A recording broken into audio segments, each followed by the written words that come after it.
Dear students, in our last class, I think we had concluded on basis, so today we will continue from that. Okay, so like you all know, the basis is a set of linearly independent vectors that span a vector space, right? Space. For example, if you're talking about, say, you're considering the two-dimensional coordinate space, then you can think about the I cap vector and the j cap vector as the basis, because a combination of these two vectors can make all the vectors of the two-dimensional vector space, right? The I cap vector, like you know, we can represent a vector by bracket notation. So you can write this vector as, say, e1 and this like e2 if you want, or else you can use the column notation. Any vector can be expressed as a column. This I cap vector will obviously be expressed by 1 0 and the j cap vector will be expressed by 0 1. So these are all the same. All these notations mean the same thing, and since any vector in the two-dimensional space, say comma b, can be expressed as a linear combination of the I cap and j cap vector. That is why they form the basis, right? And also they are linearly independent. Now from that we can understand what a standard basis is. Standard basis. Now this basis for a vector space is not unique, right? This is not a unique quantity. A particular vector space can have numerous bases. It can have numerous bases, right? So now what do I mean by the standard basis? I would like to define standard basis. Say if S be the space of all, I'm defining it mainly for the n-dimensional vector space, right? Vector space. If S be a space of all n-dimensional vectors,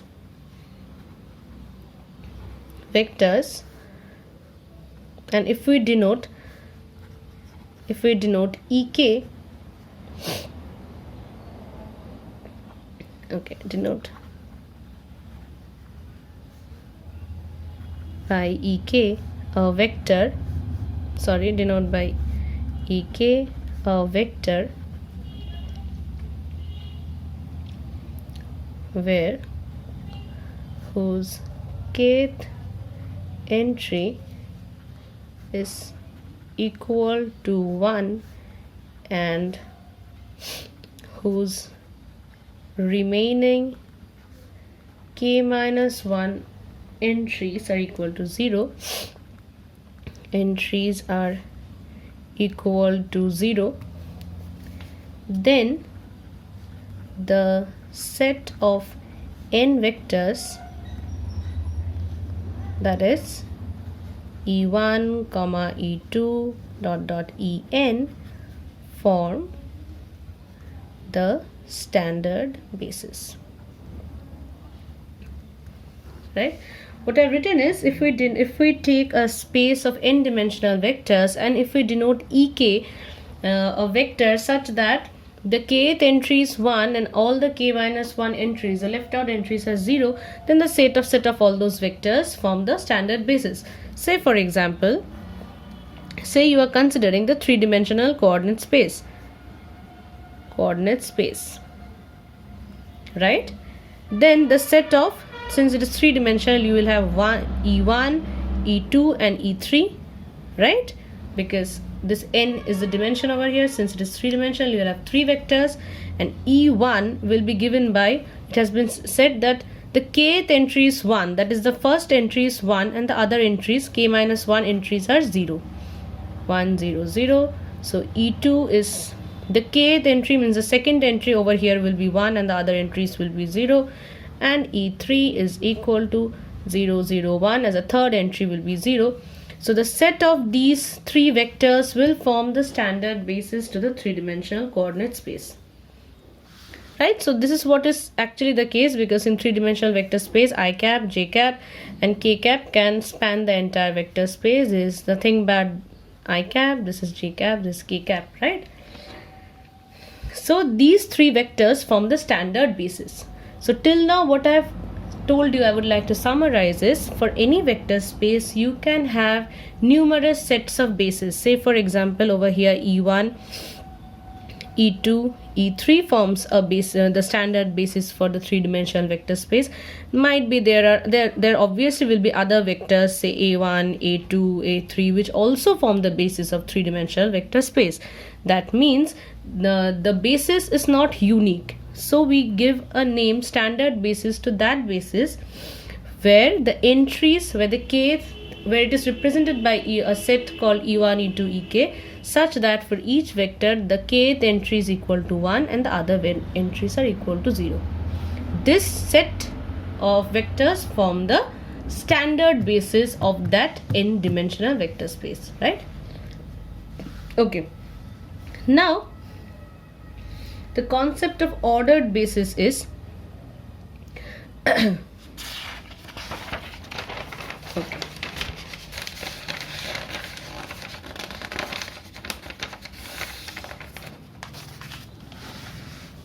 Now, like you know, any vector, say I am doing it for three-dimensional vector space, you can obviously generalize it for n dimensions, right? Say I am considering a three-dimensional vector in the three-dimensional vector space given by a, b and c, which is nothing but, it can obviously be expanded by a linear combination of the basis vectors, that is standard basis vectors, 0, 0, 1, 0. Okay, just for notation I would like to say this thing is same as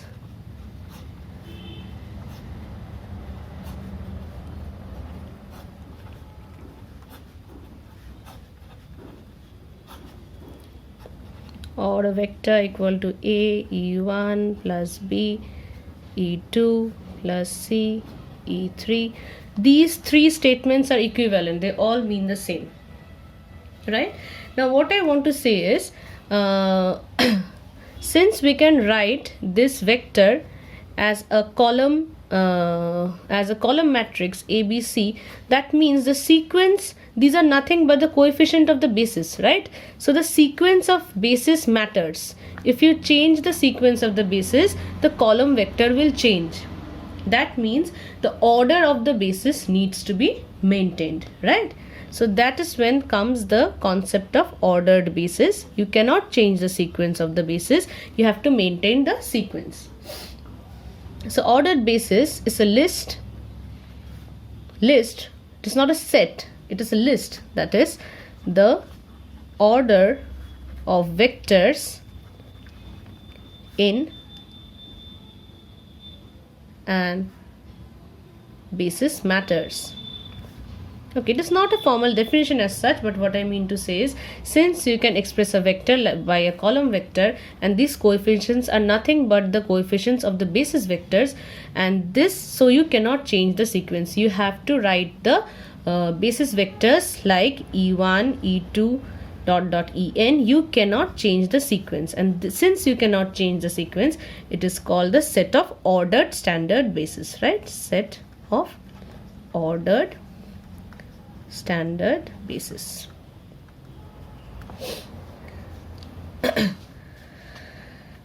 Okay, now we all know in terms of three-dimensional vector space what components of a vectors mean, but still I would like to write it for all n-dimensional vector space. Say if u is equal to u1, u2 dot dot un is an ordered basis and v is a vector, so vector in the vector space V, Then obviously we can write V as C1 V1 plus C2 V2 plus dot dot Cn Vn, right? What I mean to say is we have a ordered set of basis set of basis vectors. So since this forms a basis vector, any vector in the vector space can be expressed as a linear combination of the ordered basis, right? So these components, these C1 C2 dot dot Cn, these are called the components of the vector V with respect to basis u. Say for example you have a normal vector, say 5 I cap plus 6 j cap plus 7 k cap. Okay, this is a general form. Now obviously for three-dimensional vector space you can write it as 5 6 and 7, and this is nothing but the component or the coordinate components of the vector with respect to the standard basis, since it is the standard basis because we have I cap, j cap, k cap over here. You might feel you know all these things, but basically the theory that we are studying now is a mother theory. From those theories we have specifically studied, say, three-dimensional vector space or two-dimensional vector space, but the original formulation was of linear vector space is the origin. From that you draw all these conclusions, right? Just that you are reading the original theory later and you read all this before, so there is a clash maybe, but the definition of components come from over here, which we have used in the three-dimensional vector space, you know. Okay, now say for example we are not using these basis vectors, we change the basis vectors, then also you can have the components, but at that time you have to, it is not the standard basis with respect to the, sorry, it is not the component with respect to the standard basis but with the given basis, right? Okay, so we will come to it, just a second. Okay, from here, okay, just a second, I've done this. Okay, now that we know the components of a vector with respect to a basis, and we know what an ordered set of basis is, now we will move on to change of basis, right? So our next topic is change of basis. Change of basis. The first that we'll read is change of basis from change of basis from the standard set to say B, any basis. So now we are starting from the standard basis and we will move on to a different basis, right? Say for example, I would just like to cite a small example of this change so that you can understand it. Say for example, you have a two-dimensional vector space and you have the standard basis, that is I cap and j cap, right? That is 1 0 and 0 1. These are the standard basis because you can express any vector, say this vector R, any vector you can express, any vector in the two-dimensional space you can express by a linear combination of the basis vectors, right? Now say for example you rotate this vector by angle theta, right? That means our basis has now changed. Now we want to get the coordinates of the point over here, that is we want to get the vector in terms of the new axis.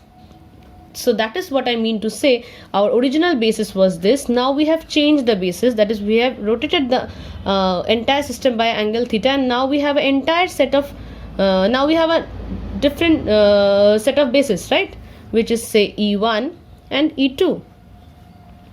Now all the vectors in the two-dimensional space can obviously be expressed by a linear combination of these two vectors. So now we want to find what those vectors or what those coordinate points will be. So that is what is the meaning of change of basis. We know the initial coordinates of the point with respect to the original basis. Now we have changed the basis and we want to know the new coordinates of the point with respect to the new basis, right? Okay. So the theorem states, I won't go deeper into the proofs, rather I would explain in terms of experiment. The theorem says let vector S is equal to v1 v2 dot dot vn be a basis for a vector space V, and let small v be a vector in the vector space, right? Then the theorem states Vs is equal to A inverse V, where A is the matrix whose column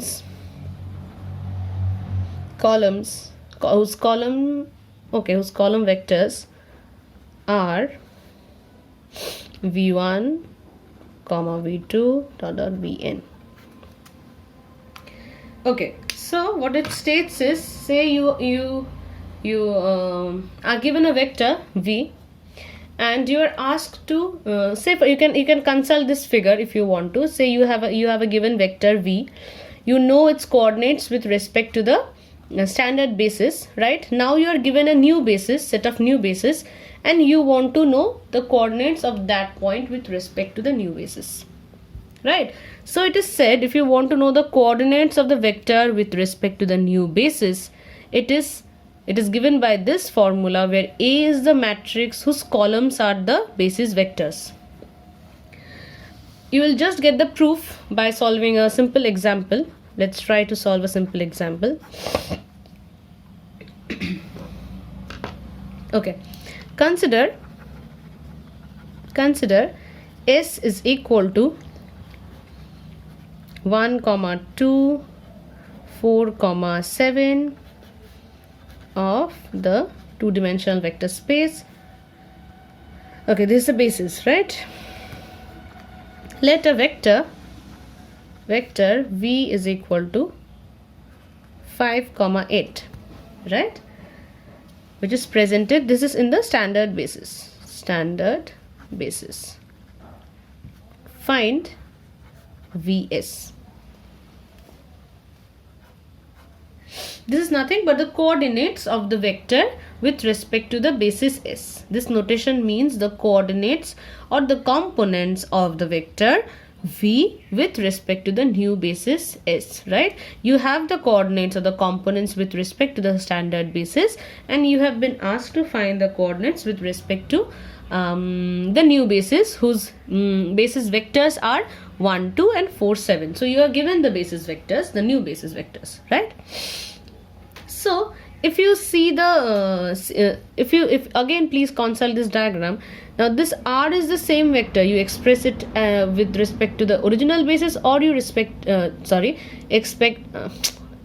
it with respect to the new basis. The R is the same vector, so obviously you can equate. That means the vector in the expressed as a combination of the standard basis, that is 5, 8, you can write it as 5, 1. Okay, sorry, you do not use this notation first. If to understand, you can use this. That means 5, 1, 0 plus 8, 0, 1, right? This is nothing but this can be expressed as standard basis is equal to, now you have to express it as a linear combination of these basis vectors, right? You have been given the basis vectors. This can be written as say C1 1, 2 plus C2 4, 7. These are equivalent statements, right? This is nothing but you have been given the vectors as a standard basis using the standard basis. So this is what it is. You can write it simply like this also. 5, 8 is equal to this. I have just expanded. If you don't want to write, don't write this. So 5, 8, this vector when expressed in terms of the original basis is equal to this vector expressed in terms of the new basis. So we do not know the components, that is what we have to find. So we have used C1, C2, and we have expressed it as a linear combination of the basis vectors. We can obviously equate them because the vector is the same. So from this all we get is a set of linear equations, that is C1 plus 4C2 is equal to 5, and 2C1 1 plus 7C2 is equal to 8, right? So you can obviously solve this by Gauss elimination method. I am not doing it for you, but what I want to show you is this is nothing but you can represent it as a matrix 1 4 2 7 C1 C2 is equal to 5 8 8, right? So this implies C1 C2 is equal to 1 2 4 7 minus 1, you have to invert that obviously, 5 8. You can solve this by Gauss elimination. I have not done it for you, but I want to show you that this theorem is right. That is what I intended to do. It has been said that the components of the vector in the new basis, that is C1 and C2 over here, is equal to the inverse of a matrix whose columns are the basis vectors themselves. See, the basis vector over here was 1 2 and 4 7. The first column is 1 2, that means this basis vector. The second column is 4 7, that means this basis vector, multiplied by the vector itself, that is 5 8, right? So if you want to solve, so if you want to change from the standard basis to a new basis, you can simply solve this matrix equation. Even if you do not want to solve by Gauss elimination or write these equations, all you need to do is form a matrix whose columns are the new basis vectors and multiply it with the given vector, that is a vector which is expressed as a linear combination of the standard basis, and then only you can get the required components in the changed basis, right? So this is nothing but the equation that we have written, that is the changed basis components in the changed basis is equal to A inverse into components in the standard basis, right? So I hope it is clear. Okay, now that we have moved from the standard basis to the to any particular basis, now we will try to change from any arbitrary basis to another arbitrary basis, right? So the second thing of interest is change of basis to B. Change of basis from B, which is the old one, from B to B prime, which is the new one. Now how is it different from the previous case? Now none of the bases are the standard basis, okay? They have their respective own forms and you have to go from one basis to another. That means if you again want to draw an analogy with the previous rotation example, now say we have one basis rotated by theta and another basis rotated by alpha, right? We have these two bases. We do not know the coordinates with respect to the standard basis. We want to change from this basis to this basis. The standard basis is not involved, okay? The standard basis obviously simplifies the calculation, but now the standard basis is not involved. We will go from one basis to another, but none of them are the standard basis, right? So first let me state the theorem. If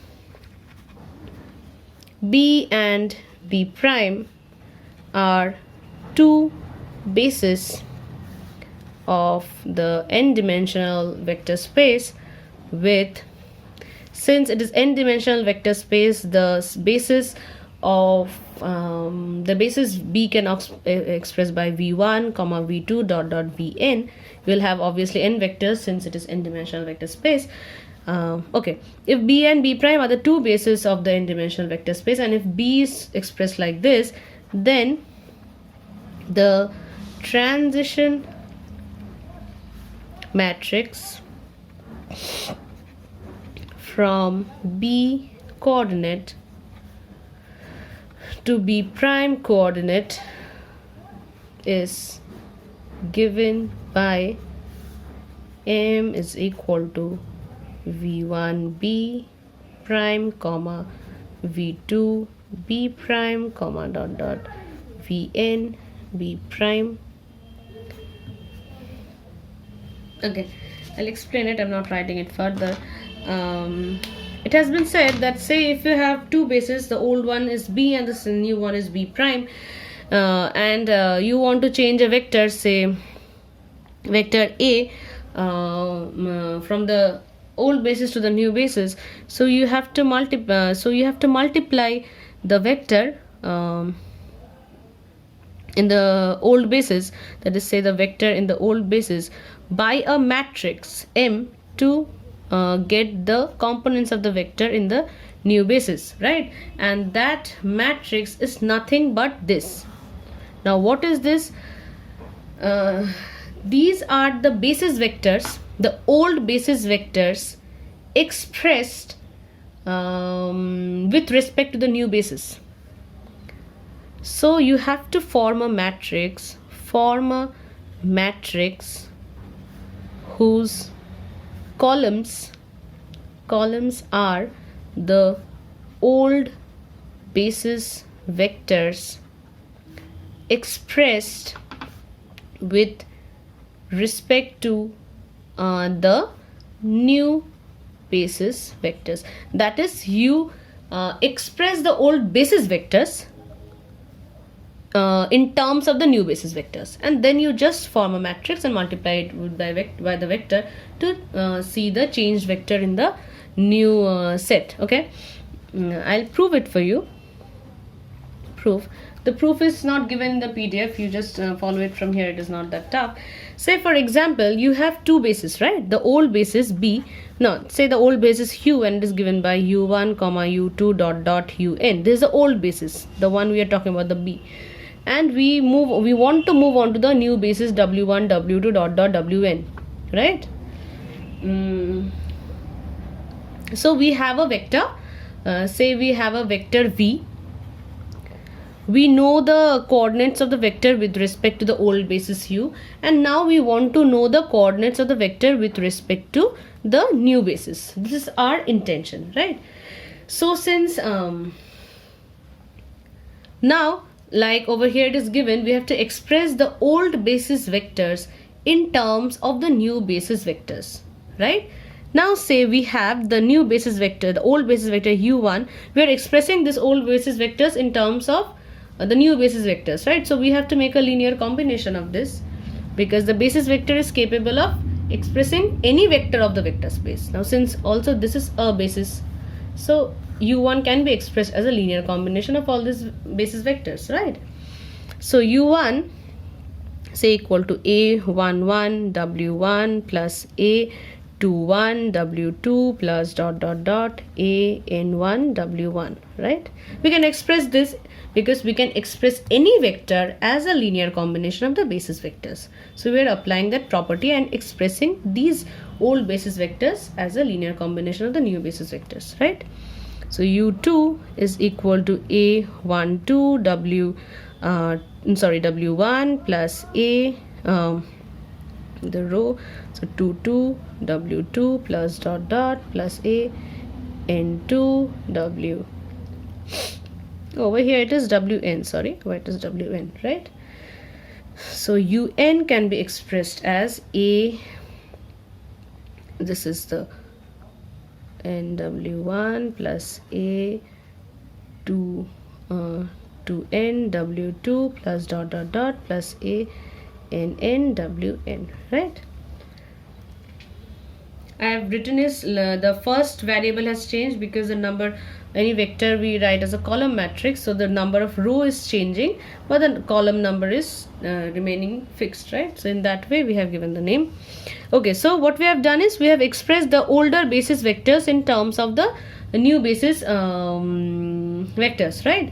Now the original, we have been given a vector V, say in the old vector space. So say V is equal to C1 u1 plus c2 u2 plus dot dot plus cn un, right? So we are been given a vector and we know the coordinates with respect to the old basis vectors. Now we want to know the coordinate with respect to the new basis vectors, right? So from here you can substitute the values of u1 u2. So all you want, what you get is c1 a11 w1 plus a21 w2 plus dot dot plus an1 wn plus c2 a12 w1 plus a22 w2 plus dot dot an2 wn, plus write the remaining terms, and then finally you have plus cn a1n w1 plus a2n w2 plus dot dot plus ann wn, right? Oh, was it visible? Oh god. Okay, anyways. So where was I? Okay. So now you can obviously rearrange the terms. That is, we will take the w terms common, w1 term, w2 term. Okay, so if you take out those terms common, you will end up c1 a11 plus c2 a12 plus dot dot plus cn a1n w1, right? Now it is, so c2, we are just taking the w terms out, so to get w2 it is c1 a21 plus c2 a22 plus dot dot cn a2n w2 plus, and take out the last term. I'm not doing it now. So now what can we see from this? Okay, I'll write the term for you. Plus the last term will be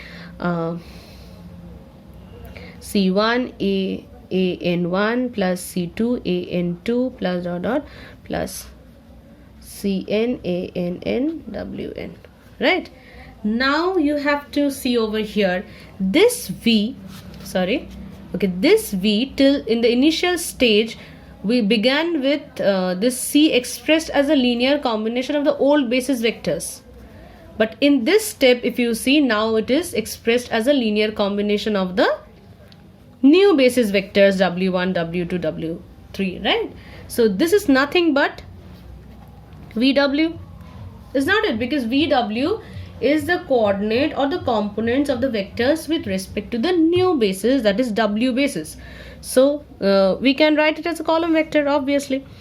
That is c, where's the line gone? Okay, c1 a11 plus c2 a12 plus dot dot cn a1n, the remaining one over here c1 an1 plus c2 an2 plus dot dot cn ann is equal to nothing but, you can now write it as c1 a11 a21 dot dot an1 a12 a22 dot dot an2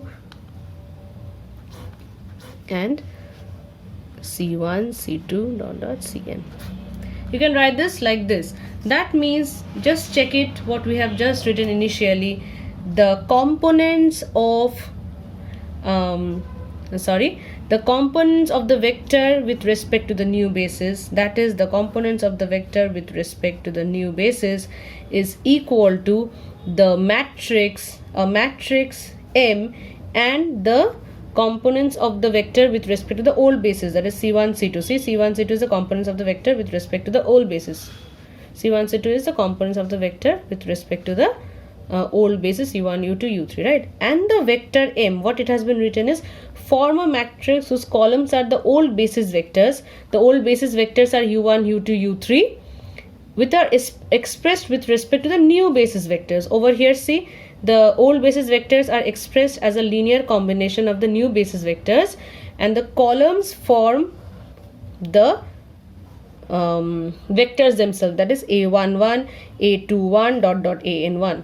So the first combination is in the first column, the second vector a12 a22 is in the second column. So if you want to transform from a old basis to a new basis, all you need to do is express the basis vector of the older basis with respect to the new basis and form a matrix.